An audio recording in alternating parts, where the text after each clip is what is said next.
รบจะเรียบชัวกับแมวโอนนี่คือบ้านอ้อมทำลายจมูกเอาเสียมเรียบแล้วทางตัวคนรูปนี่กาโบเจรูปนี้ครับผมนี่คือเก็บนมโยงแบบ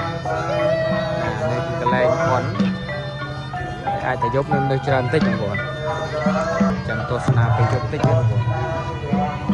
แบบโอนนี่คือจะกัดมุ้ยตาจาดักน้ำในกากมาโต้ในคนจากคอสโก้นะ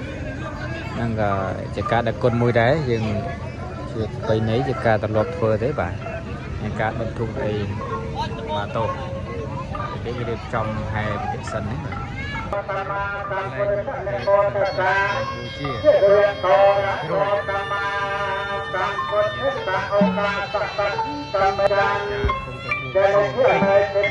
Hãy subscribe cho kênh